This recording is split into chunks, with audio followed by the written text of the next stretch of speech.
Have you ever found yourself staring blankly at a screen, scrolling through social media, and just for a moment, you feel like you're watching a movie instead of living your life? It's almost like we're characters in some grand narrative, playing our parts in a script written by someone else. What if I told you that this feeling might not be so far-fetched? What if we're actually living in a simulation, a computer-generated reality, and everything we perceive is just a sophisticated program? Let's dive into this mind-bending idea, what I like to call the simulation hypothesis. First off, let's get one thing straight. This isn't some wild conspiracy theory. It's a philosophical proposition that's been discussed by some of the brightest minds in science and technology, including the likes of Elon Musk and philosopher Nick Bostrom. Bostrom's argument is pretty straightforward. If it's possible to create a simulation indistinguishable from reality, and if advanced civilizations would have the capability and desire to run such simulations, then it's likely that we're living in one of them. Think about it. If you could create an entire universe with its own history, physics, and beings, wouldn't you want to see how it all plays out? Now, let's talk about the glitches in the Matrix. You know those moments when things just don't seem right? Like when you see a bird flying backward, or when you have déjà vu so intense it feels like you're reliving a moment from yesterday. These could be interpreted as little bugs in the simulation. Maybe the programmers forgot to patch a few things, or perhaps they're just having a laugh at our expense. I mean, how many times have you experienced something so bizarre that you had to question reality? Like that time you saw two people wearing the exact same outfit in different parts of town. Or when you stumbled upon a coincidence so uncanny that it felt scripted. These oddities could be hints that we're not in the real world at all. And let's not forget about the advancements in virtual reality and artificial intelligence. Every day, we're pushing the boundaries of what's possible in technology. We're creating immersive worlds that feel incredibly real. Just imagine what future civilizations could achieve with their technology. If we can create virtual realities that trick our brains into feeling like we're somewhere else, what's to say that a civilization thousands of years ahead of us hasn't already created a simulation so advanced that we can't even tell we're in it? It's a fascinating thought that raises so many questions about existence and consciousness.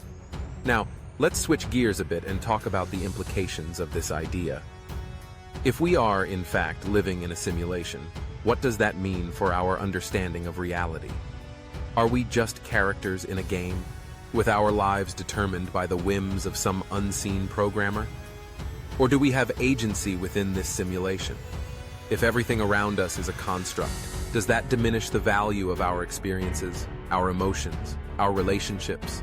Or does it give them even more significance, knowing that we're part of a grand design, however artificial it may be? Here's the kicker.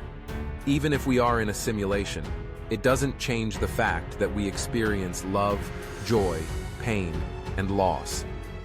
Our emotions and connections are real to us, simulation or not.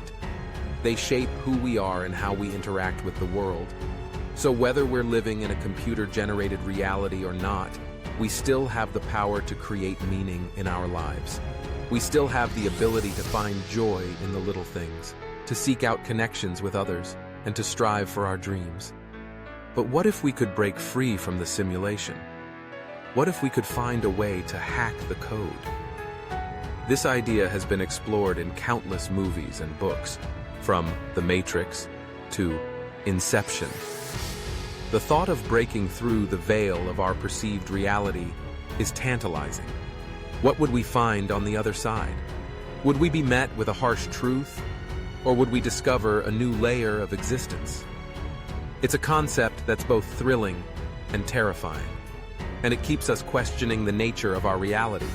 It's also worth considering how this hypothesis intersects with our understanding of spirituality and consciousness. If we are living in a simulation, does that mean there's a higher power or intelligence behind it all? Are we mere puppets in a cosmic play? Or do we have a divine spark within us that transcends the simulation? These questions lead us down a rabbit hole of philosophical inquiry that has been debated for centuries. Now let's bring this back to our everyday lives.